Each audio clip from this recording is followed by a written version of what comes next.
Agricultural Commission. And because we have David with us this evening, who's interested in learning more about us and perhaps joining, it would be useful, I think, if we could just go around the room and introduce ourselves. I know you know Curtis already, but I think just more than your name, maybe kind of what has you here on this commission would be useful. Coercion, yeah. So he knows me, Curtis Register, I'm his neighbor, but I'm on the commission as a council representative, but also I feel the impacts of the stress on the logistics infrastructure for food, and I think the New England and New Hampshire particularly needs to get more involved with community garden / home compost and growth initiatives. And Dave Langley's been doing a pretty interesting thing with hosting co-op type stuff for Durham, or Grow Together Durham is what we're calling that initiative. And that has gotten a little bit of interest within the community, and I'm hoping to see stuff like that make a much more prevalent place in Durham. Thanks. I'm Holly Philbrook, and I'm the owner of the Market and Cafe over at Emery Farm. So I am here representing the commercial farm in Durham. And a source for local food. Yes. Hi, David. I'm Alberto Manalo. I'm a retired faculty member from UNH. I'm an agricultural economist by training. I'm interested in bringing Durham residents, together to talk about food production and possibly, encouraging them to work together to grow more food. Barry LaRoche Farm, retired public works for Durham. LaRoche Farms, we raise beef, hay, bees, maple syrup. I also grow potatoes and large vegetable gardens. And how many generations? I'm the fourth. There's two more to go. Yeah, there's two. Well, there's two more. Yeah, actively there. Yeah. David, I'm Teresa Walker, and my family and I live on Bennett Road. We raise sheep there, and several of us here were kind of the catalyst for getting the commission together. So there's about 20 agricultural commissions in the state now, I think. But I've served on lots of different boards in town, and starting this was, I thought, important because I think it's important that people have the opportunity to produce their own food if they want to. So a lot of the things we've done up to now in the last 10 years or so at a very slow pace has been looking at our town land use regulations and ways that we can enable more food production to happen. So that's been in kind of fits and starts, but then we also have Farm Day. So I think we're trying many approaches. We're looking at regulatory, we're looking at just informing residents and maybe just creating an atmosphere where people feel more comfortable producing food. I'm Dave Langley. As Curtis mentioned, we've got a little bit of a cooperative thing going on down at my place. I said, I've got the sunshine and the space. If you're interested in food and want to grow some of your own, be happy to have you come over and do that. We started that last year. It's continuing this year. And the other thing that I'm really interested in figuring out is how we can bring livestock production to the masses, so to speak, in a way that minimizes the negative impacts of our perceptions that people have about that kind of thing. And then the other aspect is I'm working now on determining how much space you need to grow all your own food and trying to get a handle on how we might be able to present that level of information to people, because I think people don't realize how little space you actually need to produce quite a bit of food, depending on what you do for techniques and that kind of thing. So that's one of the other initiatives I'm starting to play around with, and hopefully ground proof it on our place, which is not ideal ag land, but we're growing a pretty decent amount of food there, so we'll see where that goes. John Carroll, retired professor of natural resources and environment at UNH, one of the original members of the Durham Agricultural Commission, and a person with a strong commitment in local food for local people. However you define local, and sometimes that's 50-mile circle around where you live, or it could be the immediate township in which you live. So I've been on for a long time. Anton Beckerman, I'm the director of the New Hampshire Agricultural Experiment Station, which is at the University of New Hampshire. We're kind of a research institute for ag and food and natural resource issues. We fund research, and we also oversee all of the farms and ag facilities on campus.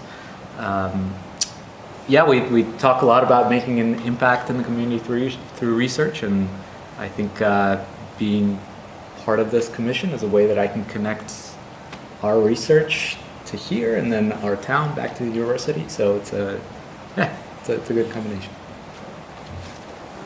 Is there anything you'd like to share with us about or have questions? No, not really. I'm just excited to be here. I am a public servant by trade. I'm 17 years in with the U.S. Department of State so far. Could you come to the mic, please? Yeah. Oh, sorry, I should have told you that, yeah. Sorry. We're on the cable access. Okay. No one's watching, but we're on. Just so you know. I can start over. My name is David Marcoulier. I am Curtis's neighbor. Very excited to be here just to see what's going on. I'm very interested in I am a gardener and I ferment lots of things, and I'm interested in just creating more connections in the community and helping people, I guess, augment their food supplies. You need a fermenter, Dave. This is very good. Good Well, word. I'm, a novice one at best, but That's I'm right. happy to lend whatever I do now. And to give a little reinforcement to the taste of his skill set, we had a nice pizza olive tapenade with some black garlic that he fermented, and that stuff, I'm still on the tip of my tongue. We had that last night. It was delicious. And he also makes some hot sauce that I put on all my egg sandwiches now, so I love That it. is true. Well, I can verify that.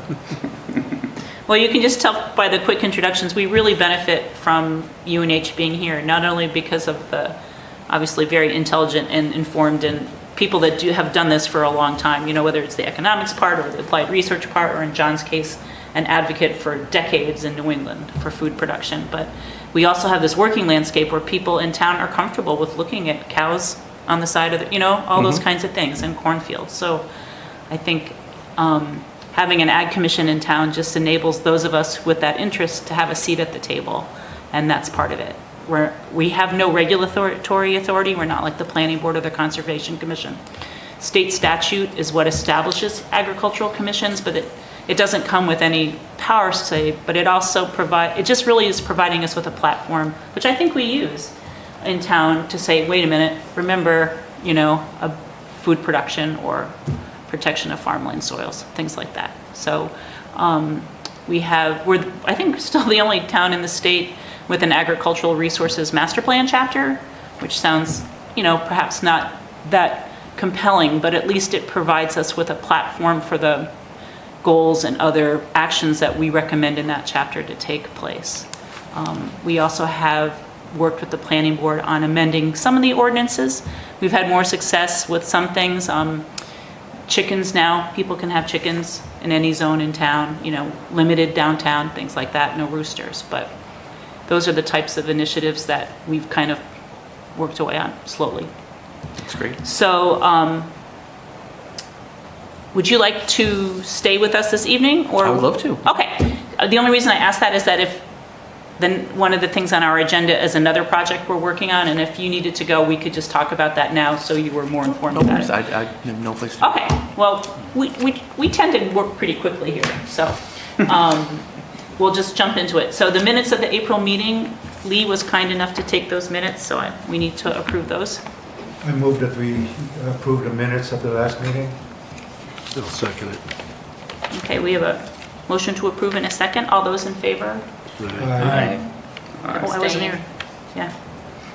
Holly and me abstain. Okay, the minutes passed. Correspondence. I think the only thing I shared with you since the last meeting was it the link to that climate action plan? Yeah. And I have that as a separate action item but we can talk, I'll just merge the two. I'll merge these items. So the town had worked on this climate action plan with the sustainability fellows from UNH. I think this is part of a larger global type of action statement. But Dave and I were talking one day about how frustrating it was, despite this commission being asked to participate, how there's still no mention in there about food production. It's kind of talks about agriculture as a natural resource more than food. Like it talks about clean air and clean water and drought and those kinds of things. And despite the fact that we sent them twice. Yeah, twice, the same language. Same so- information. Right. And So- it's either gotten lost between the revolving fellows. door of fellows, because this is the third or fourth one, Yeah, or somebody just isn't interested in what we had to say. I don't know. So, but my understanding was that it was more on greenhouse gas Gas mitigation, emission, yes, right?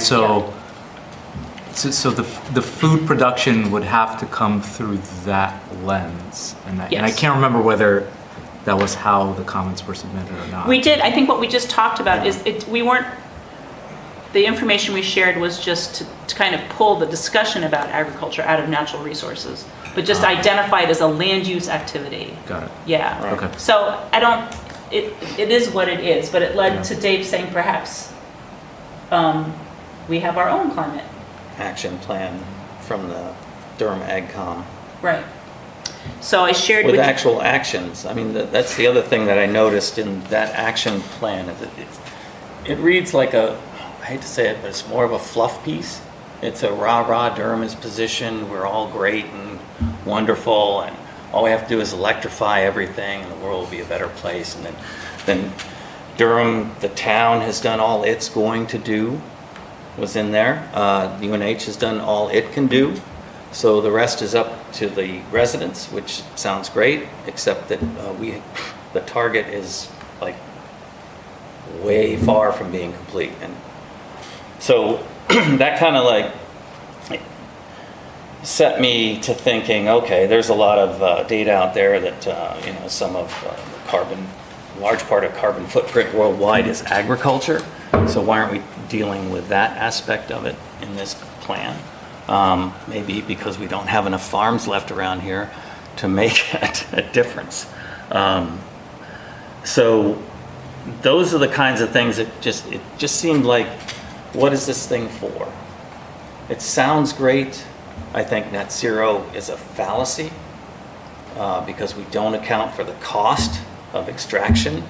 We don't account for the cost of energy that is utilized in other countries to provide us all the junk that we buy. So how are we going to reach net zero unless, we keep piling tariffs on everybody and we can't buy anything anymore? So if we had our own climate action plan, it would just be kind of a statement from this group. I don't think it's going to get incorporated into what the fellow did. And there is a climate master plan chapter where we did that, our information is in that one.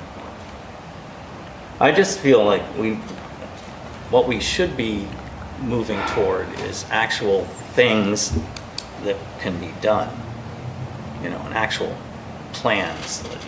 The idea that, we kind of encourage stuff. I mean, I know we don't have any power to cause anything to happen, but some of the stuff that we could be maybe putting out there is things like the animal estimator, the livestock thing, the idea of growing more of your own food, give people a sense of the lack of agricultural land available relative to the population in town. It's less than 3,700 square feet per person in town of ag land of statewide or local significance.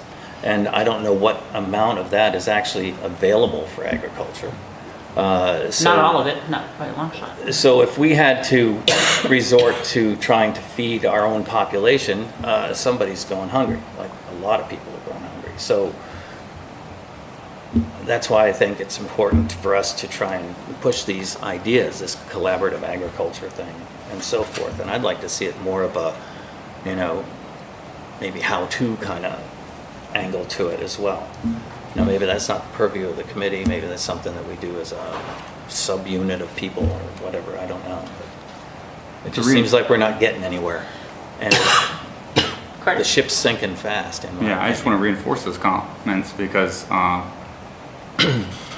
this is one of those things that people don't care about until the shelves are empty and everything costs 3 or 4 times more. And I think it's another point to your point of, you know, folks are going to go hungry, and that's going to impact everyone. That's not just going to impact the folks that don't have, because hungry people aren't peaceful. That is a very significant domestic disturbance that could have exponential impacts to our area. And though we can't solve all the problems, we can obviously start reducing the percentages of risk in the ways that we can. And I think that is with our compost initiatives, that is with trying to utilize our resident local experts to expand or raise the common denominator of knowledge when it comes to food growth and production. It's encouraging local food consumption and local food purchases. It is protecting or advocating for the protection of local agricultural and food industries within our area, and making sure we're not Shanghaiing them in the hopes of other bigger idea pictures. We can't cut our nose off to spite our face. And at the end of the day, food is something that everybody needs. And so we need to make sure that we're looking out for the needs of everyone, not just those that have. I would add to this that it's important that we strengthen the agricultural activities in surrounding towns and in other communities outside of Durham's own limits. Yeah. And sometimes I think we have this narrow view that, well, we're an entity of the town of Durham, therefore our concern should end at the town line. And it should not end at the town line, because very, very few people in Durham are fed by anything produced in Durham. Right. No. We need to keep that in mind. Is there something else you wanted to do with this? No, I just, maybe we try to figure out how we're going to approach, if we're going to approach it. I mean, a statement, Right. I think is nice, but, you know, the statements are like, Well, I think we already Often. have several functional initiatives that would already kind of fall up under that goal. Right. Maybe it's simple as advertising it and saying, hey, this is Agricultural Commission's answer or implied tasks that we took out of the climate action plan, and those implied tasks are continuing actions that we've already been doing, and that's your compost initiatives, that's your food count estimator and stuff like that, and just listing those as a recommendation point, not only for our own sanity of like, look, we're already kind of doing these things, but also for an advocacy perspective of like, hey, you don't know what you need to do and you want to help the climate, grow a garden in your yard. You know, come to a town council or a town hall and advocate for local farms. You know, stuff along those lines are individual actions that you can communicate to an individual that has no idea where they fit in this puzzle. So one thing that seemed to me was the case looking at this, at the climate plan, was that it went through several rounds of fellows, sustainability fellows, but this last report was like, oh, we got this done and this done and this done. So it seems to me like the model that seems to get the town to actually do stuff and invest in is one where the sustainability fellow comes in and kind of works through the exercises of getting this input and putting it together and sort of then pitching it to the town, and sort of that seems like a model that has worked in the past, and it seems like that's a model that the town and Todd and others trust.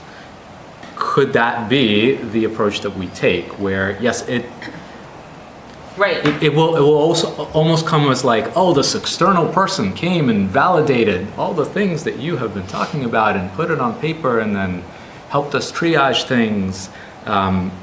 In addition to, and I totally forgot until like the time that I walked into this room, that I wanted to talk to Nicole Cardwell to get copies of the New Hampshire Ag strategic plan for everyone here. I'll do that for the next meeting, but I know that, Teresa, you've sent that around. So Right. that's another way to... I'm speaking at the gathering Wednesday. Oh, great. So I Okay. kind of got some there Yeah. too. So that could be another way to sort of tie in what we're trying to do with something that is sort of a statewide document that I think would align with sort of, again, putting some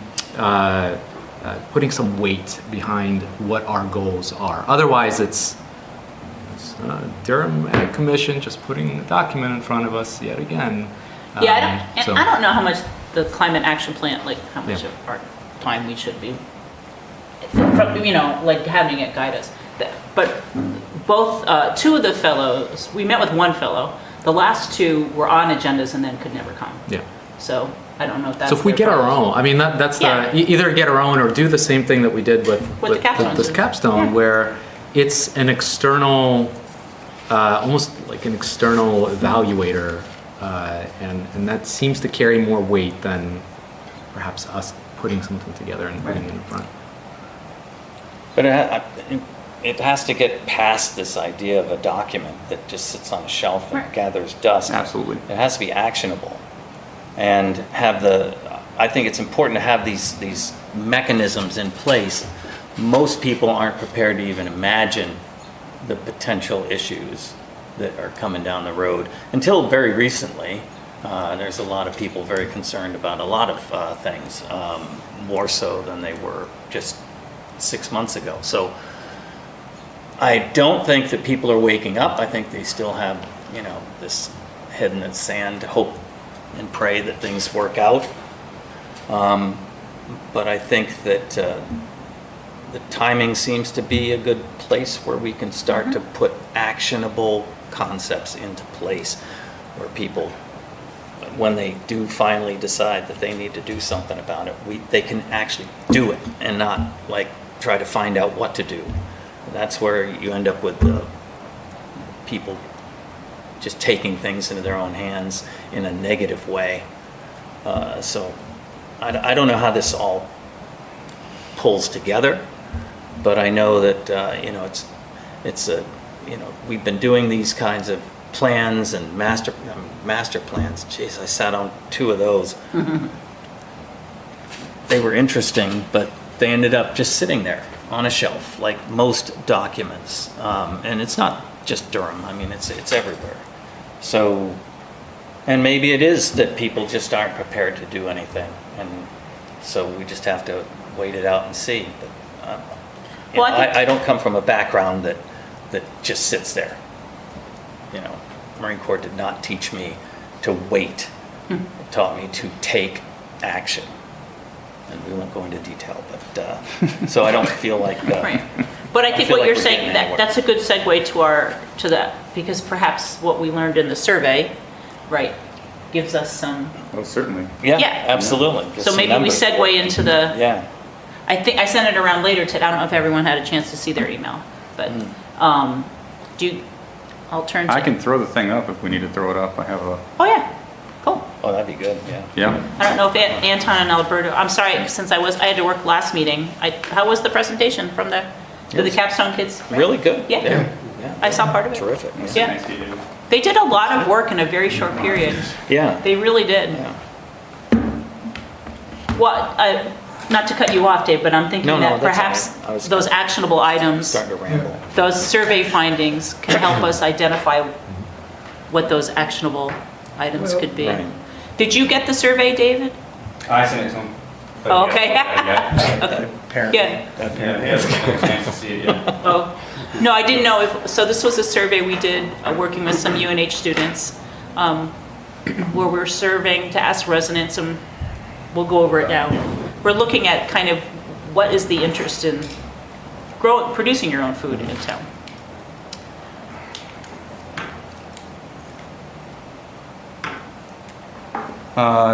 Is IT back there? Can y'all help me with this thing? Yes, she is. It looks as though the HDMI cable has been extended over to the far side Oh, wow. of the Okay, table. thank you. If you just pull it back, Yeah. the plug should be All there, right. and those are adapters to make sure it can fit into your computer. I was having an aneurysm there. Well, it doesn't have a part where you can stick it in the computer.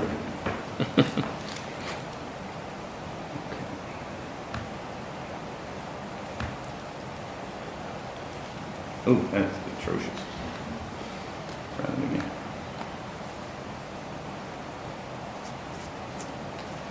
So while he's getting that up there, is there any kind of overarching observations? Well, the encouraging thing is I think there's a good number of respondents who said that they're interested in increasing food production in Durham. And also a good number expressed willingness to participate in the Food Together Durham initiative. And I forget the exact number, but quite a few of them submitted their email addresses. That's great. And so I think, we can contact these people. I think we have to get them together to talk about this. And how we can get moving forward. Yeah. So were you pleased with how the results, like with the numbers and all that, was that good? Teresa, one is never pleased with surveys. No, I know, but I always thought it was more than we would get. I was like, wow, that was pretty good. I'm quite happy with it. Yeah. More would be better, of course. Right. Sure. Yeah. But I think, we initially got 151 responses, then the postcard Right. got more than 40 additional responses. So So we hit about 1% I mean, plus of the For work, we do town. these in this method, this way of surveys for regional planning. So I work with conservation commissions and planning boards who ask residents for opinions all the time, and these were good numbers compared to lots of towns that I work with. So I was pleased. Okay, over to you guys for. I think this one, this chart shows the neighborhoods where the responses came from. So the bigger the circle, the more responses. Yes, Yeah. the bigger the dust, the more responses. So my observation from there is great. It's so great that there's so many downtown ones. Well, you would expect that, right? Because that's where most of the population Yes. is. Yep. I would, I mean, this is actually great because I think it mostly just eyeballing it represents where the population lives. And so I think if it was like a really big circle in the Durham. southwest Yeah. corner Yeah. and Or no one in, southeast, yeah. in downtown, then I think questioning the results would be the Right. right thing. Right. But this is pretty representative, it looks like. And I think, the first question, you said 104 Yes, that is responses 104. said, respondents said that they currently grow a portion of their own food. So did you guys go through this last month? So Alberta did. Alberta, yeah. So I don't mean to make Yeah. you have to, like, Yeah. to do it again. Yeah. So, The data they presented Oh, they was pre- based yeah. on 151 responses. This Okay. is the more updated. okay. Oh, okay. Well, I just didn't want to, if Yeah. I had missed it last month, didn't mean to make you do it again. Okay. So that's over 50% of the respondents. Yeah. So question 2. So for those who said no, they don't grow their own food, or at least a portion of their own food, they indicated their reasons why.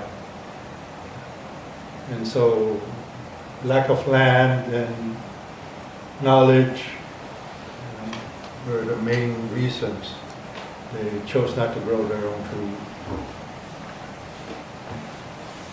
And then I thought that part of that might be a combined sort of idea that they don't know how little land they need.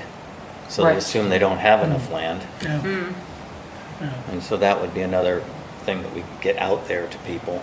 So for this question, question 3, 132 expressed willingness to participate or contribute resources to produce food So it's collectively. Cool. okay. So that's pretty widespread too, across the town.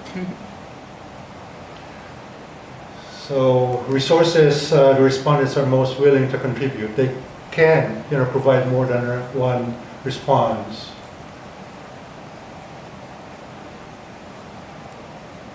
And so, the surprising thing we noticed last time was, time, their willingness Yeah. to contribute time. Yeah. So, the pattern holds with a larger sample. Mhm. Question 5, this is their attitude towards, welcome to Durham, rooted in local food. So you feel that is that just sort of testing their thought that Durham produces food? Yeah, kind of their 5B is, focusing on their interest in seeing more food production in Durham. The results are, Wow, that's, very, very favorable. The blue bars.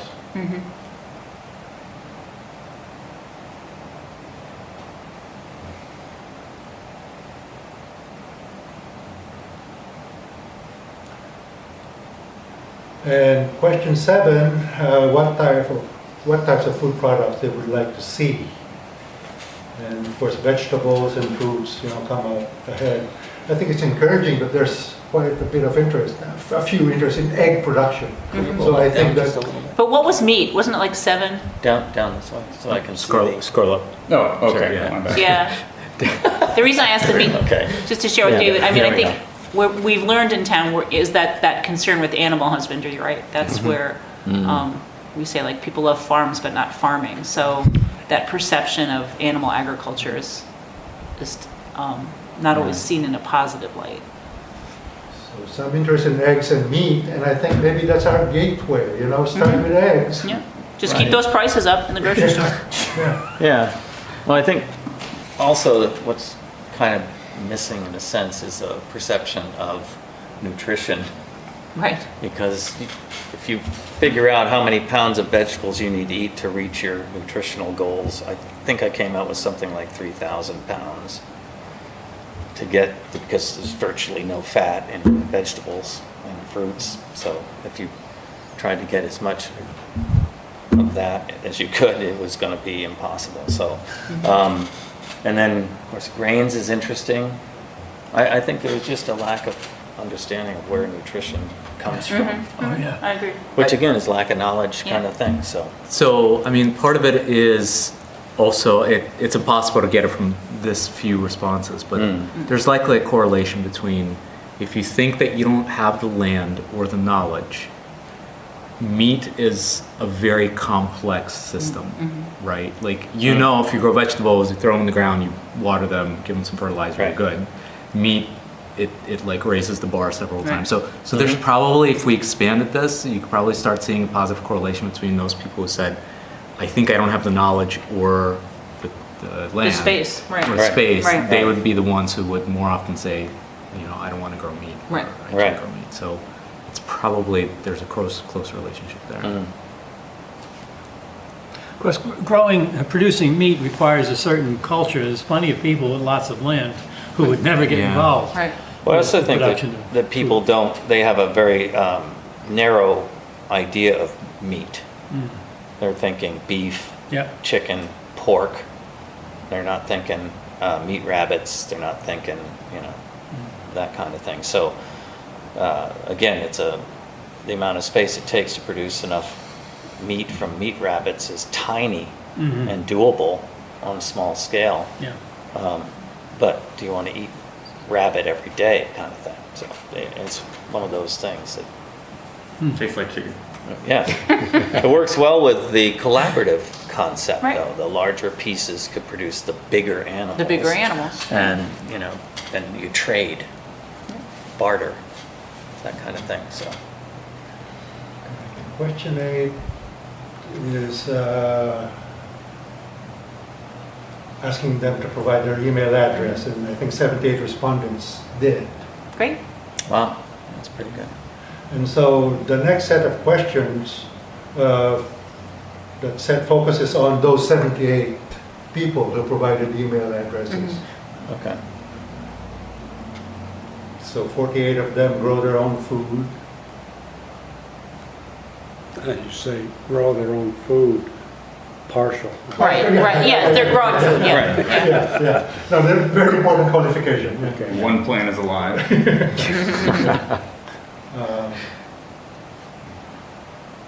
And, reasons why they don't, those who said no, reasons they provided for not growing at least a portion of their own food.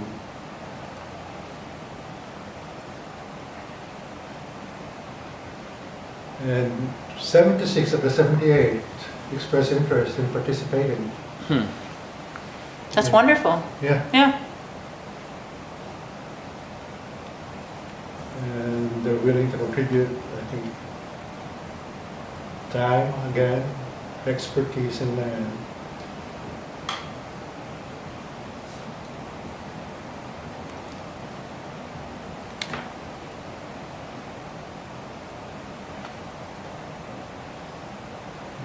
And this is, again, attitudes towards, welcome to Durham, and then, increasing food production. So a lot of support in increasing food production among the people in the subset.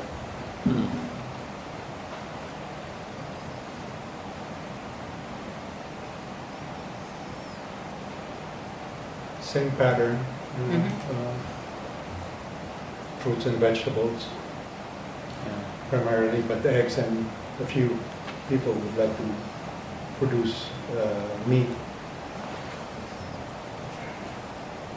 And I think basically that's it. Yeah. Really interesting. Thank you for working on that. So what's up next, do we think? Well, you gotta use the data. Well, another factor in all of this, when I was actively teaching some aspects of agriculture and so forth here at UNH, I recall that Americans were spending about 9% of income on food. That was a USDA figure tossed out. The Europeans were spending 18 to 23% of income on food. And the reason had to do with the freshness of food. The Europeans were spending much more in direct agricultural purchase, and we were not. And we were actively looking for better deals, shall we call it, cheaper prices, whatever. You get what you pay for, as the old saying goes. And Americans have not been willing, over the last 75 or 100 years, have not been willing to spend the kind of money Europeans have been willing to spend on food, and therefore have a higher quality product and a healthier product. So that's also a factor in all of this. Now, you say the Europeans, how many per family in Europe is there compared to the United States? Yeah, I hadn't seen the figures broken out in that way, but 18% was the British figure, United Kingdom, and 23% was the French, which was the top. And the other European countries went between 18 and 23. That was of their income? Yeah, of their income. And we were doing 9 at the same time. Yeah, And looking for a deal, looking for Yeah. cheapness. And so. yeah. And That- shopping in there's the a lot- center of the grocery store. Yeah. There's a Where lot the to be said Oreos about are. all that. Going back to next steps, Teresa, I think, we can try to get those 76 people together. And perhaps I consider Dave's project as a pilot already of this concept. Maybe not all of them are familiar with what you're doing. And maybe Dave can, talk about his project, and maybe that can start a conversation about what is possible. So the spreadsheet, or the community, his neighborhood garden, or Yeah. the spreadsheet? Dave's got so many. Yeah, So many irons in the the fire. neighborhood. Yeah, okay. Yeah. We'll just Okay, I'll get put them all together. Great. Yeah. Yeah, that would be good. Yeah, Okay. we've, like I said earlier, I was surprised that people were more interested in community than food production, which was interesting.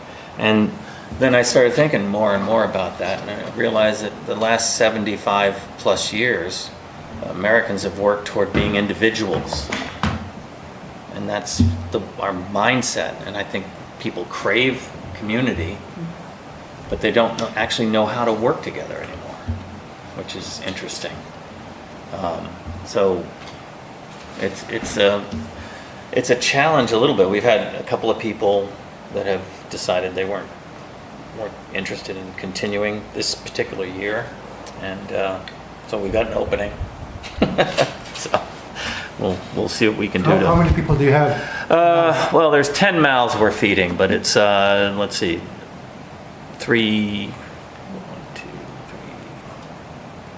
5 households? 5 households? Yeah. Okay. some are just single people.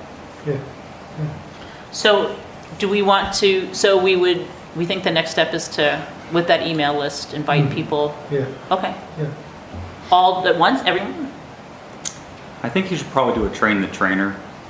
People who are interested in passing expertise along.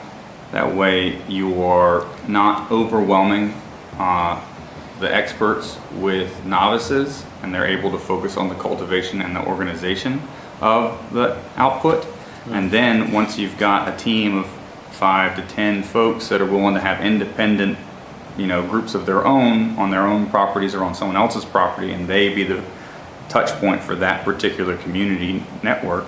And I don't know how, if we want to put a hierarchy on it or not, but I mean, AgCom being at the top or Dave Langley being at the top running this thing, and then you disseminate down based off of not anything authoritative, but on a communication chain of how we're doing changes and how we're doing reporting back procedures on success or failure of initiatives. I think that might be the most bang for our buck, because as we get new folks coming in, when they have no understanding of what to expect, they tend to expect insane things.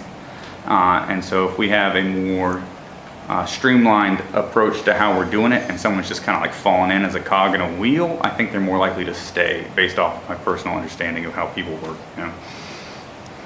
So I totally agree with you that putting everyone in the same group is probably not going to be successful. So I wonder whether we should, for us, define kind of what does success look like with these 80 people, and then do we want to try to stratify them in some way?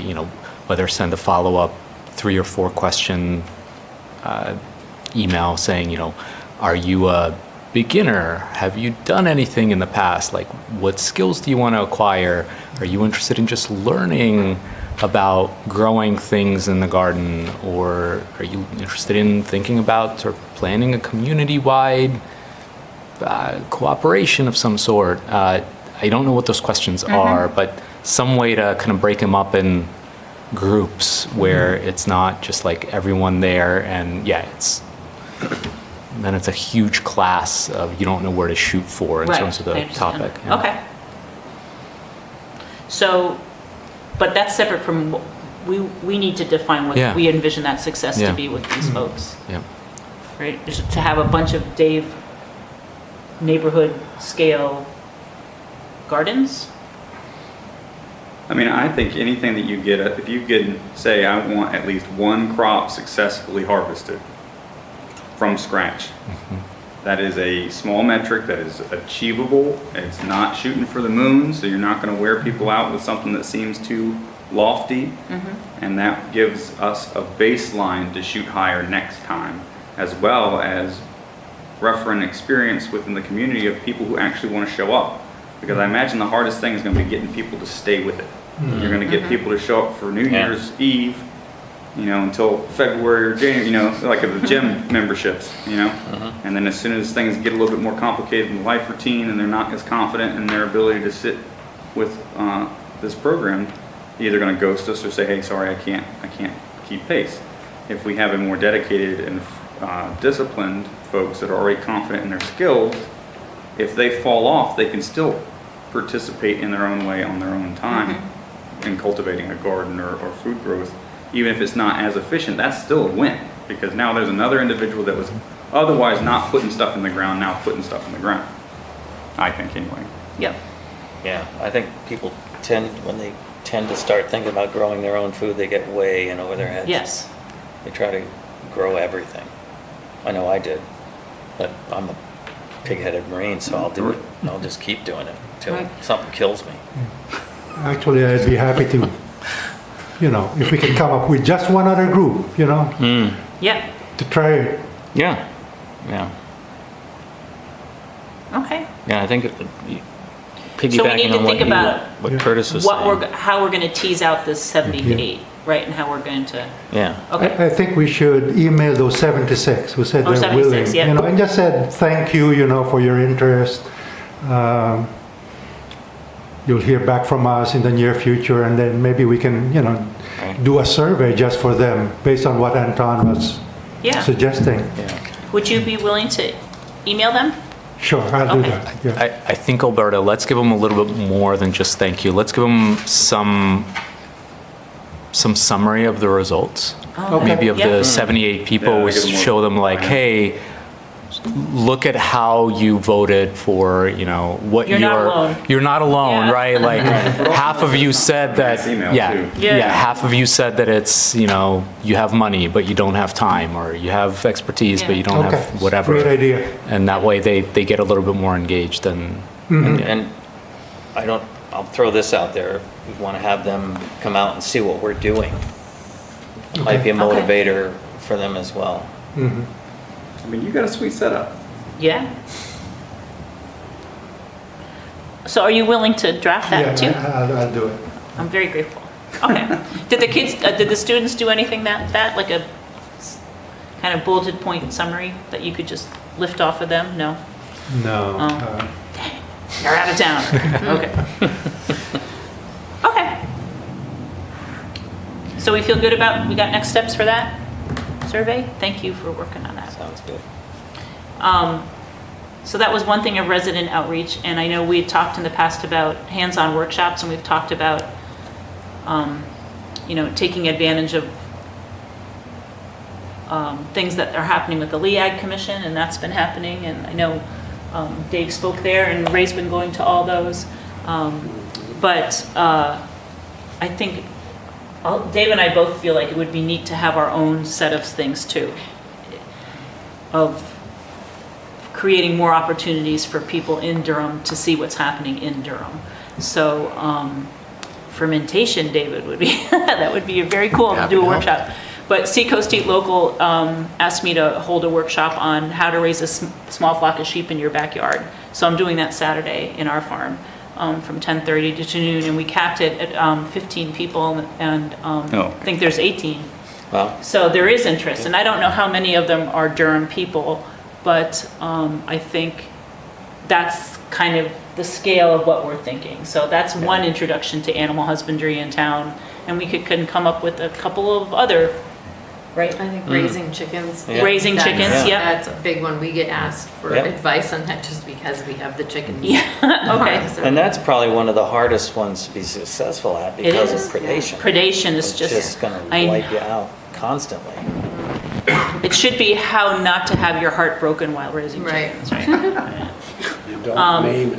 Yeah, you don't name it, I know. So perhaps we could give some thought, I'm looking at Dave here, but I don't know if there's something that could happen at your place. So these would be outside farm day, Sure. in addition to the kind of farm day roster, or if there's something, any of you. Yeah, I to think do. the idea of combining the concept of livestock and then improving the health of your soil through utilizing the compost that you can create from their bedding and waste materials, and get that whole idea of, gee, it's kind of important to have some livestock around in order to maintain the health of the Yeah, soils, for in sure. order to grow the vegetables and fruits and everything else that you might need. It's just kind of something that is somewhat disconnected, I think, in people's minds from the lack of knowledge, whatever, expertise. that You don't kind of have to thing. go out and buy it. Yeah, not only that, I mean, I was out scything today because I got rid of my lawnmower. I'm using a scythe to mow the lawn. I don't You have could to do pay that. for a gym Workshop on that. membership. I think it's no, You know. I thought it's no Mo May, come on. Yeah. Well, I was leaving dandelions in various locations, but I had to get the front yard done. And it's actually a really amazing sort of meditative, oddly meditative experience. And it's the cheapest lawnmower you'd ever buy, but it does take longer, but there's something oddly satisfying about it. But that being said, I guess the point I was trying to make is that you can also make compost from your mowing and Your clippings. the leaves that are falling down every year. And you just have to figure out a way to combine So we're going to those. add composting to the list of, Yeah, Workshops. absolutely. who could do the raising chicken one? I'm looking at late. I could do the eating chicken. What's that? There's nobody here. I could do a demo on how easy it is to lose the whole flock. Right. They will Yeah. stick their heads out. Yeah. Teresa, is yours mainly oriented towards wool or towards meat? No, it's all of it. So we'll talk about, It is all Katrina of it. Klobuchar, who's the livestock specialist with UH, is gonna do it with me. So, yes, we'll talk about, you can't get too into it in 90 minutes. It's really, I thought, a way for people to see that you can do it in a small scale without necessarily a huge investment, and that there's many ways to do it. And so we'll talk about meat, fiber, and milk. Oh, So we'll cover all of those. We can, So I was actually thinking today, like I haven't had a chance to think about, I've been thinking of, all the different things, but I was saying to my husband this evening that really we have like 3 crops in our barn. So we have fiber, we have, 4. We have fiber, we have breed stock, we have meat. But for us, it's really youth too, with my 4-H club. I consider that almost like a crop with us, the 14 kids Right. that are now doing this successfully because we nurture them to do so. So that's great. kind of, yeah. That's great. This may be in left field, it just popped in my head, or it may already be something you're doing, but potentially a field dressing class or a, And Brian has that, Brian did talk, Yeah. I don't know if you were at that meeting, Brian talked about doing yeah, I think that would garner interest at least from high school and young males. Yeah. Getting out there, And you could charge them not or just you could males. not charge them. And, yeah. Yeah. And Brian already does Yeah, my fruit- daughter wants to learn houses, not fruit just tree and males. bush pruning workshop. That's something we've been doing too. Just taking care of Yeah. the fruit trees and things like that. we, if we want to do a focus on chicken production as meat, Yeah. we do have a class, PEEP, at UNH that raises broilers. And so Vanessa Grunkmeyer can do, a demonstration there. Yeah, that'd be Either in cool. the fall when she has the chickens there, or Yeah. just at another time. Would she do? So she could do a workshop we could go to Durham residents. I would talk with her. Yeah, that would be Yeah. great. I think. Yeah, I think home processing would be important Yeah. for sure. Because I think even with food that's not meat, obviously you've got the concept of processing, preservation, and storage, which is something that's completely ignored for the most part. Well, that's where the fermentation comes in. Yeah, well, not just fermentation. Yeah, but I mean, that's Canning. one Yeah, part that's of it. one Yeah, huge one. huge, yeah. Dehydration, freeze drying if you can afford it, right? And just cold storage, root cellars, Yeah. and how to create one in your basement or dig a hole. And the town should be supporting that kind of thing as well. I don't know how that would work, but Supporting what? the ability to preserve and store your Oh, food, food, yeah.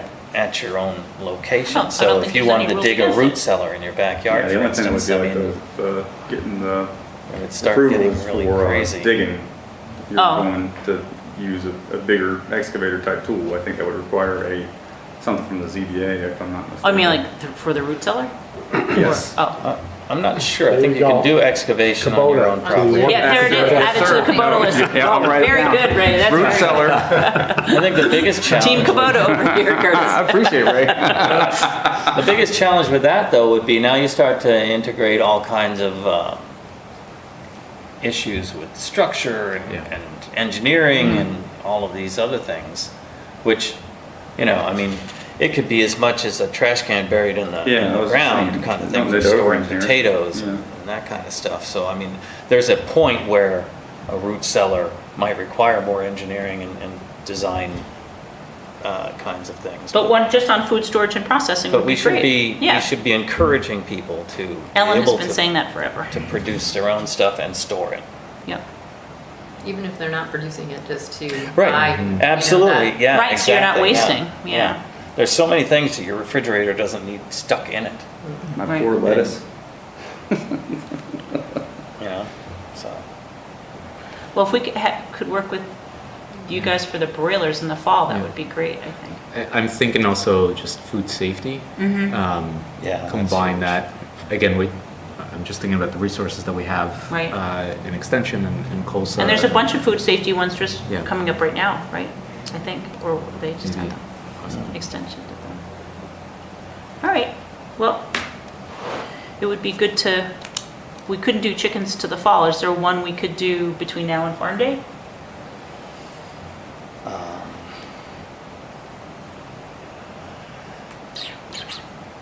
We can think about it. Composting, Yeah, composting. Do it every day. yeah. Could we do it at your place?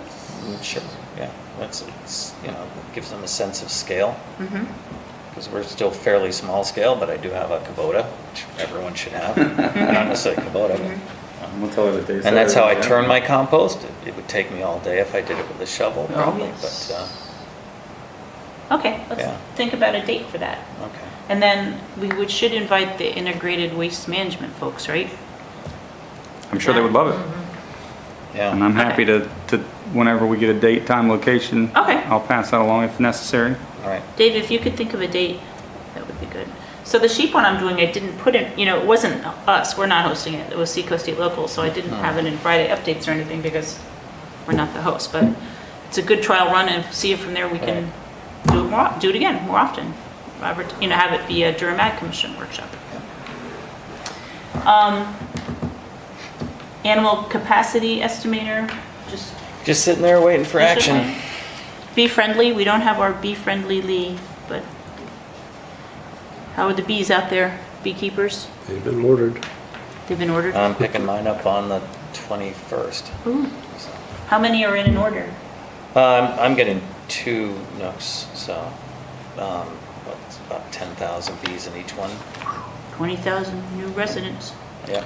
We're, Lee and I have been working about getting a training series for a small number of folks at UNH, given that we have 2 hives. So we're going to have 4 to 5 folks who are employees of UNH, Oh, cool. mostly of the experiment station, Yeah. just to be able to know how to manage the beehives so that we can keep them going. And if someone wants to do research, great.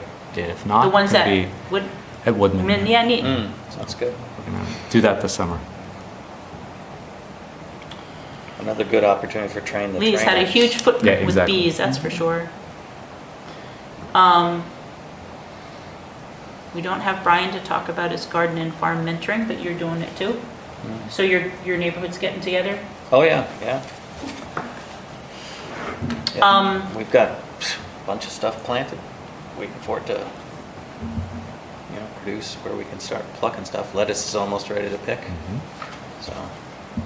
Cool. Getting there. Can we talk about Farm Day for a sec? Because I want to, just Anton, if you could give some thought to which university farms would be able to participate. My friend Laura can do the graphic stuff again, but we would need to get it to her kind of towards the end of June.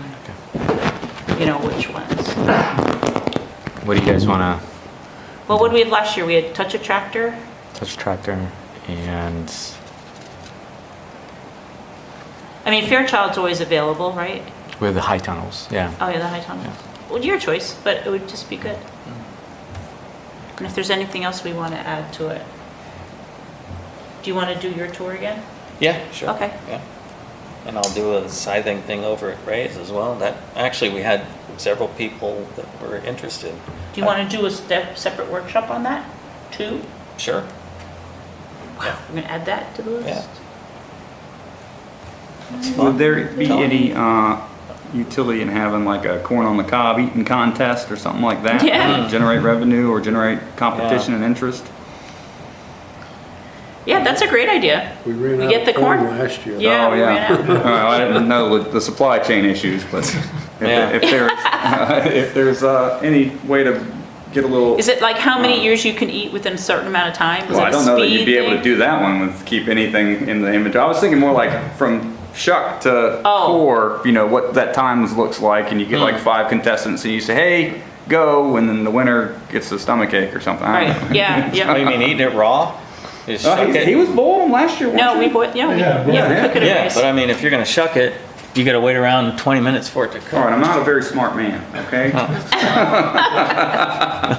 As soon as you shuck it, you get the boiled corn. That's right, and you Yeah, better it's no great gloves. for You me. just got to reach in there and go after it. Actually, that's a great way Bobbing to for get corn. to get the thing shucked. Right. It's part of the competition. Oh, yeah. Yeah, corn shucking contest. Yeah. There you go. Yeah. Do it early in the morning so you can boil it for. Don't shuck any more than you're willing to eat. That's like kids shucking parts of corn. All right, I'm done. Yeah. Okay. Well, I just raised it because it's sooner than we think to do that. And as usual, Ray's in charge of weather, so we appreciate that. Turn off the rain for a little bit. Yep. Yeah. Land Stewardship Subcommittee? Nothing on the agenda related to our interest in agriculture. Okay. We don't have Ellen to talk about the community gardens unless somebody else has something to share. I wanted to, so a meeting or two ago, I think it was 2 meetings ago, we had a visitor who offered to buy a banner for us. It was from the Integrated Waste Management Okay. Advisory Committee. It's the one that's up on the Okay. outside town hall. So should we consider that offer and do something like, if we're going to have these events, if we're going to have something where we can tell people where to go, and again, just put it on the Monday farmers market, see if Sean wants to put it there, and then just have some sort of Durham Ag Commission presence that is visible at events where local food happens. Yep. And I don't know. That's a great idea.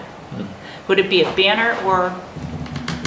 Okay, I'll find out. I don't know. Sign. Yeah, Yep. I don't know what's available, whether we want to have a little tagline rooted in local food or not, or Food Together Durham. We already hang a banner downtown for Farm Day. Yeah, for Farm Day. Wow, they have several.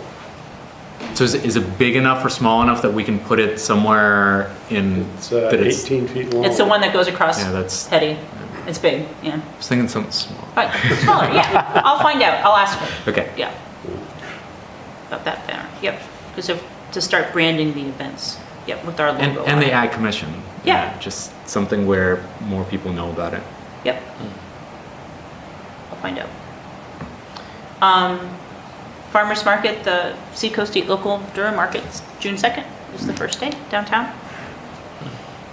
So that's fun. And I don't know, what their vendor list looks like? I could go on. I haven't seen it. They had a rotating map that they were talking about putting on. In the past, we've tabled there a couple times a season. I don't know if you were with us, but Ellen and Suzanne McDonald were always great about, we would sign up. They have a community tent, or they let you come in. So we would go in right before Farm Day, and we've done all kinds of activities over the years, like we did, vegetable printing and just things as the AgCom. So we could, I don't know if people are interested in helping with that. We could visit there again too, to have a presence there. Is there an opportunity for the 78 people who expressed interest to do, is that being one of the early ways to, again, to your point, they build community where they can come to the farmers market and there's some sort of Durham Ag Commission, local food, I don't know, activity, seminar, just small education opportunity, but again, just a way to bring those 78 people together. At the market. At the market. Doesn't Yeah. have to be every week, but Right. once a summer. Yeah, I wonder what that, okay. Could be call to action. This is step one. Visit your Yeah. Yeah. Exactly. Yeah, that's a great way to Durham. phrase it, yeah. Oh, there you farmers go. market right in there. Yeah, Yeah. great. Shop at the market. Okay. That's a great idea. Is there anything else? David, did you have any questions? No, I was just thinking, the question was asked what a victory would look like in terms of this, and I think, to me, it seems the best way to think of that is what does a victory look like for the person participating, like especially for the first time. Yeah. So like, for example, the first year that I had a garden, I got a grand total of 10 bottles of hot sauce out of it. And that was a victory. And especially people coming in just ground zero, no experience, no knowledge, like that's a small attainable victory for them individually is going to be, I think, a real motivating factor. Yes, that's a great way to switch around the lens there. I appreciate Yeah. that. Even if you Yeah. get a salad Yes. out of this the first year, Yes. like Yeah. that's gonna make you come back, and it's gonna make you do it Yeah. next year, and it's Right. gonna, so. Yeah, once you get 10 bottles of hot sauce, Right. it's like, oh, I want 50 next. Right, I want 50 Yeah, next year, and yeah. yep, Yep. 100%. That's So what I found, yeah. Yeah, because Well, Curtis eats a lot of egg sandwiches, I bet. So I do. Curtis eats a lot of my hot sauce. Yeah. so.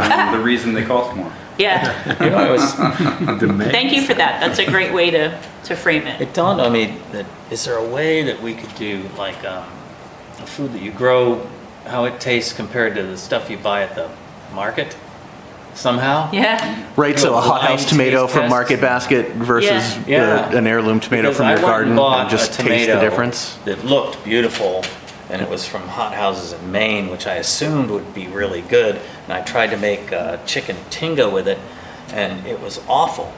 It had Just it acid. was like, it didn't even have acid in it. It had Yeah. nothing. It was like eating a cardboard tomato. It was, and so I went back reluctantly because we run out of tomatoes, you know. So, and I bought these little plum tomatoes. I'm thinking maybe that'll work. And they actually had more flavor in them. I don't know, can't remember where they were from, but I'm thinking, you know, Mexico. part of the way to convince people to eat more local food is to have them taste it and realize, whoa, because one of the neighbors that's in our group, he says, I've never had a tomato as good as the tomatoes I had last year off of the garden. And I'm going, I'm glad. And then I'm thinking, maybe that's a way to reach people too. So, We could have a taste testing at Emery Farm. Or maybe there's I'm just thinking like in fall harvest season, state fair kind of stuff. Maybe there's a gathering at the end of in the fall where people who grow stuff in their yards can come and just show off what they grew, Yeah. and just like, hey, look at all of the different stuff that people grew in their backyards That'd be this cool year. for bragging rights. Yeah. Yeah. Yeah, visibility. Yeah. make it We maybe could host even it. do a potluck thing where you take Yeah. stuff you grew Exactly. Yep. and put it together into a dish, and you know, and it can be as simple as, you know, some 8-year-old kid who grows lettuce and makes a salad for everybody, or somebody that, you know, finds a unique way to use tomatillos or whatever. But yeah, Or just zucchini. piggybacking on the last thing I said, Yeah. I think that's a great way to generate like Yeah. a positive feedback loop where Yeah. people can eat the food, or they can Yeah. at least see the food, Right. and they can see what their neighbors are doing, and it's not pockets of stuff happening in isolation across town. Yeah. When I was in school up here, I was a wildlife major, and every year they'd have a wild game dinner. Yep. And everything from non-game stew to mystery meat and everything in between, and it was really well attended, a lot of fun. So something on those lines is what I was thinking would be great. Yeah. You know, and then local hot sauce, local whatever you take to the next step is even better, because then they can realize, okay, it's not just fresh eating out of the garden. It's like, oh, I can turn it into more, and then I have it all winter long, and that kind of thing would be helpful Exactly, as well. yeah. Where would we do it? We'd have to have it like at the school or someplace, right? Not to We do get it where too far the farmer's ahead. market is, What's that? at the 66 Main Street, if we can get a spot. Oh, okay. We I'll do it in under like conjunction with the a, like a farmer's tent. market type Oh, yeah. thing. with the farm- Maybe, yeah. Because I can't imagine it's going to be hugely attended the first time anyway. Right. Right. So, To get some eye poppers. Yeah. Oh, what's on that booth over there? right, Yep. yeah. Well, these are all great ideas, everybody. Thank you. We and I did that during Farm Day last year with the honey. Yeah. Yeah. Right, We did yeah. the 3 seasons. Yeah, it was Yeah. so My good. place, then Lee did the 3 seasons, your place, Yeah. and people could tell the difference even where you Right. are That's Right. compared to where I am. And our farmer Jameson did tomato tasting as well, but I think it would be good to have those other tomatoes Yes. there. That's You know? the Tomato one. fruit Yeah. tomato or Yeah. something like that. We all know which Yeah. ones you're talking about. Yes. And you do a blind taste test, you put blindfold on, you know? Yeah. The Pepsi challenge. Yeah. Yeah. Have you ever seen, was it Hell's Kitchen. Anyway, it's Gordon Ramsay's show thing, Oh, but yeah, I've heard of he it. takes the contestants and he'll do a blind taste test, and he'll give them something to eat, and they're supposed to identify their chef palate, and it's hilarious, but it's amazing. So something like that would be interesting, another That's not angle for 10 years, on it. You're out. Yeah, that's right. My chef palate sucks. So, anyway, Is there fun any stuff. other business? I was hoping I could talk town council goals real quick, if that's okay. Yep. And I'll be as brief as humanly possible here. So there are 2 goals that are on the draft town council priorities, and I wanted to see if they are worded in regards to representing agricultural in Durham. And I wanted to make sure that they were worded in a way that was effective and makes sense. So the first goal that you will see is encourage. So we removed the based off of the input from you guys about the unrealistic nature of the previous year's goal about trying to get to a 30% local food consumption, because there was no way to track it. There was no way to How are we defining local? meaningfully Yeah. meet it. And so I deleted that one on my draft and resubmitted a different one saying encourage local and residential food production and protect existing farming businesses and infrastructure through policies that aid in or remove barriers to local food production and consumption, to include ordinance/resolution development and the expansion of the community gardens. Is that meaningful? Is that something you would be proud as an agricultural commission to have on a goal for a town? Yeah, And does it need work? I would add in processing, preservation, and storage somehow to get Okay. that concept across. I will That it's- put that in parentheses for right now and Yeah. wordsmith away. Processing. Preservation and storage. You can grow all the food you want, but if it goes bad before you eat it, it Yeah, doesn't do you any good. Yeah. All right, and the second goal was submitted for explore and develop the concept of a town garden. I think this individual is trying to get towards Food Together Durham style idea.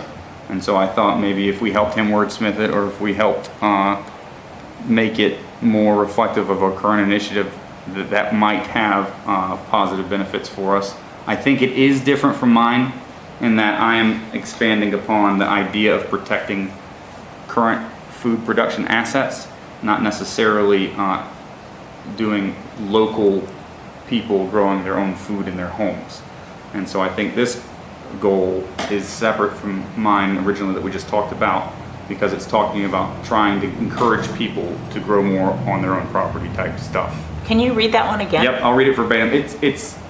Yeah. Explore and develop the concept of a town garden, shared land area rented to residents, similar to other regional city gardens, with a plan to implement by April 2026. And so not necessarily community gardens stuff, because we've already got community gardens and he's been communicated on that. I think he wants to expand community gardens if possible. And I'm envisioning like in England, like allotments, how people have their allotments, right? Because they're, Yeah. Oh, like the.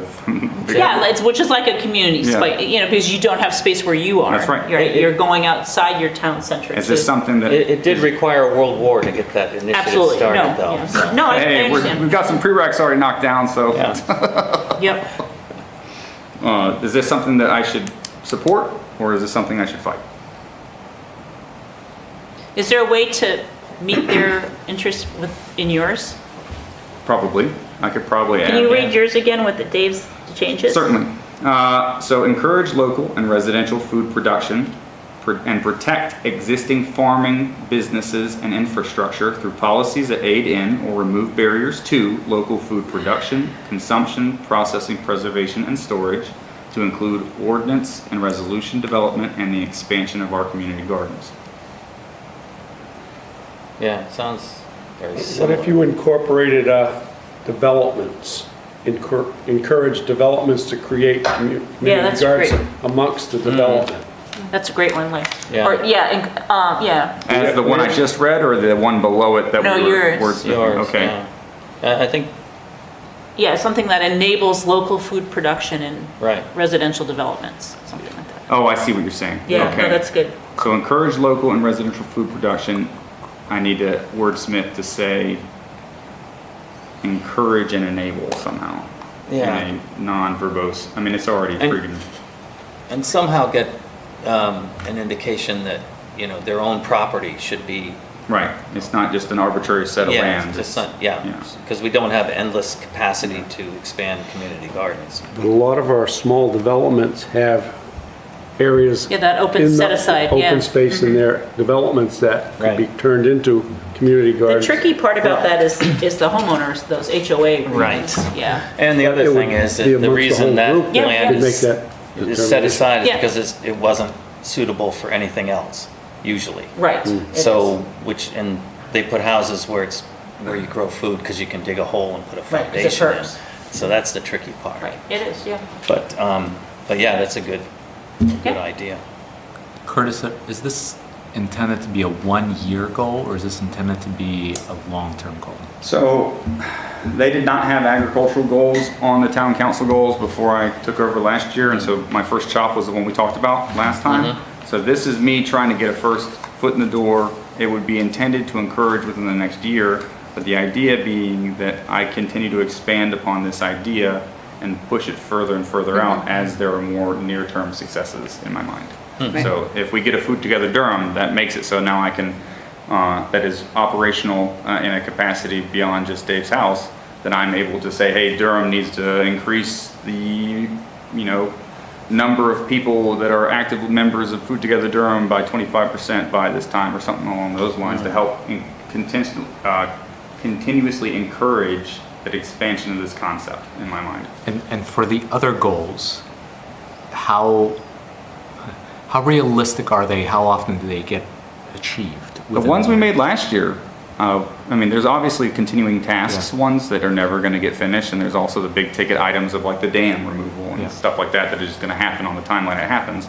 But there were also plenty of smaller term goals, whether it was the attendance of committees, the number of residents we get involved with committees, whether it was, I'd have to go back and re-look at my goals from last year. If they're still up, that might help. I guess I was kind of leading toward the question of what you stated is great, and it's very broad and long term. Does it make sense to within that or amend it in some way to create any, like, for instance, a more specific, and then add language for a more specific example that actually could be achieved within the next year, which might be small, but it's realistic. But it's that it can, moving like- that- exactly like moving that phases, needle like you're talking like about. yeah. phases or stages of a bigger project. Yeah, so the big project is what you stated, sort of encourage Yeah. the protection and enabling of agricultural production, blah, blah, blah. Yeah. Such as, and then a small goal, which I don't know what it would be, but To engage more residents in local food production or something like that. Well, this For is, the 78 people. to engage at These least 78 50 people, we have high hopes for these Yeah. 78 people. And I'm happy to put metrics on these things. I just want to make sure that this Yeah. goal is not It's achievable. tangential to Right. what you guys are doing. Because if I can put words on paper all day long, but like you're saying, if it sits on a Right. shelf and nobody executes it, it doesn't matter.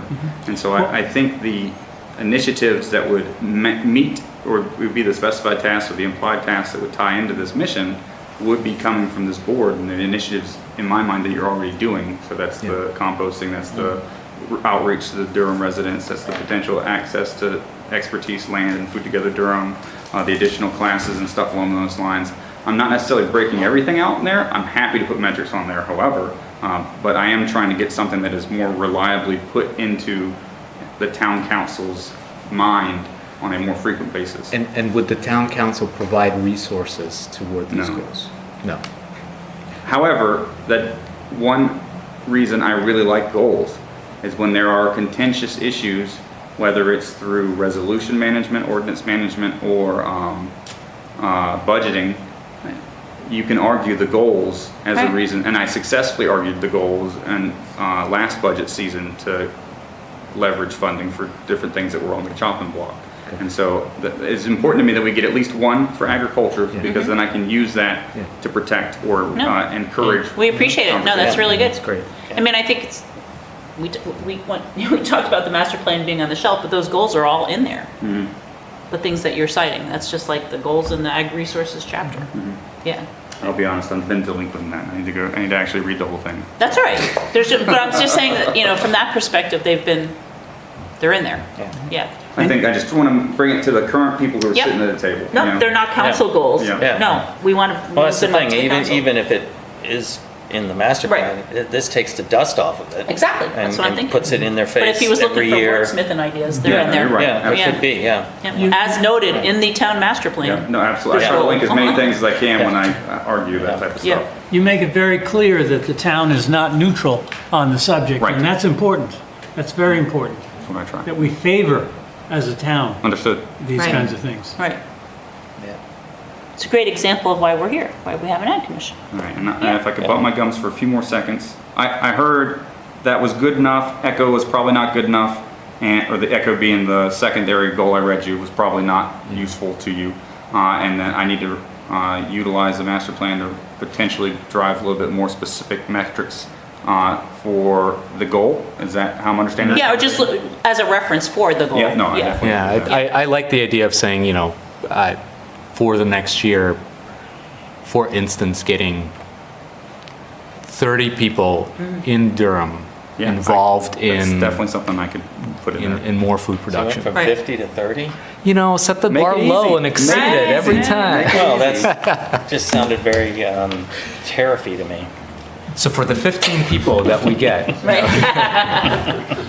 The other things are, is Farm Day going to be negatively impacted by Durham Day being on August 2nd or 7th? I don't think there is any negative impacts, but I wanted to make sure that there wasn't anything I wasn't tracking. Messaging wise, yes, Yeah. I think, guys, sorry. Like, people are like, wait, Durham Day, Farm Day? Yeah. So what do you want me to do about that? Because Why are the they moving it again? rain, I guess, I think there was rain planned on the day that they're June 6th or something like that. Oh. Wait, Already? we haven't had June 6th, have we? I'm saying forecast, I don't know.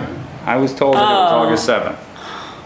I do think it dilutes us. yeah. It's Yeah. kind of been our They already month. confuse it when it's, I know. Right.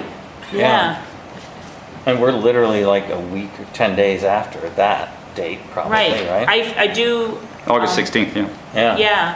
Okay, so I should fight against that.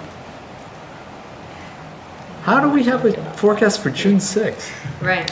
Maybe I'm using the wrong word. There was a real reason that they changed it. And Yeah, because we likelihood of fired all bad the weather. forecasters, right? They're Yeah. not there anymore, so there's no. Ray's more. involved is involved in We got rid of all the forecasters, so how do they? All right, so But how it far also- out should I tell them to push it then? If that's After Farm Day. after? Yeah, Yeah. September is the traditional. It used to be, yeah, it used to be like, right? They used No, to do it when at we were Wagon growing Hill. up, it was at Wagon Hill, but it was September. late August, before school, I think. Oh, it was? Okay. Yeah, they had a I feel lobster. like we were They had a always roped- clam bake. I I mean, always it felt like was. we were roped to something in September. No, I mean, this is way back when Ray and I were little. I would just ask you respectfully if Kids. they would consider so that they Tripping don't over dilute the our oak messaging roots for of Farm the Day. wood. And I'll Yeah. CC you on the message traffic as well as talk to them in person. They had a Yeah. clam bake. And then the final update I have for you is I did present, I've been briefing the bees mortality rate to the council for the last couple of iterations. They showed expressed interest. I contacted Teresa and Lee for a little bit extra information on that. I gave a presentation to the council. That doesn't mean anything is going to come out of this, but they were very receptive to the concerns of pollinators. And though I didn't have any actionable things that came out of it, and there are already certain things the town's doing, particularly like protecting milkweed and other other pollinator plants type things in the Durham Public Works not mowing over it and stuff. I think there would be a tolerance for more ideas like that. If Okay. there are things that came out of this commission that for recommendations on zoning or for recommendations on site plan review, stuff along those lines, I think that they would be receptive. So Okay. Yeah, that's another thing that could be added to residential developments as a condition. Pollinators Pollinator or gardens. native-friendly plants. Plants, Yes. yeah. No, and I think they do, that's not part of the regulation, but it's part of the review. It should be. well, I don't know if it's specific to pollinator plants, but they definitely have Yeah. considerations in there. Right. Yeah. Yeah, it was hard on all of us here, but you were here last week when when we were discussing that 80% of the bees in the Oh, United yeah. States Yeah. collapsed. Yeah. So, I mean, Crazy. it's going to continue to be exacerbating. They have people in China now that are hand pollinating. Oh, wow. Yeah. Because they can. They- Well, they have the people, but They- they well, have, hungry and people. they don't have the Yeah, they don't, pollinators. they're pollinators, yeah. And that's the future if we don't get our act together as a I have a species. small bee at home now. It's only about this big. I've never seen these before. We need They're all I lights. over saw the something on the they're all dandelions over the too, like with a dandelions black abdomen, Yeah, but they're were- like half the size Google of a that. Yeah, they honeybee. were in the fruit trees and Yeah. all that. Yeah, I've never seen those bees. We gotta get a So picture I so don't we know can if idea. it's something new coming around or, Yeah, I should get a photo. of it. You mean in a bad way? I don't know. Well, who Yeah. Well, knows? they're pollinating. They're definitely in the flowers and fruit trees and all that, so Yeah. they're doing something. Yeah. Not an eastern carpenter bee. No, we have those too, but these are little Oh, tiny yeah. things. Okay, well, we gotta assign that to Lee in his absence. I'll entertain a motion to adjourn. I'll make that motion. Second. All those in favor? Aye. Thank you, everybody. Righty. Thank you, David, for hanging out with us. Yeah.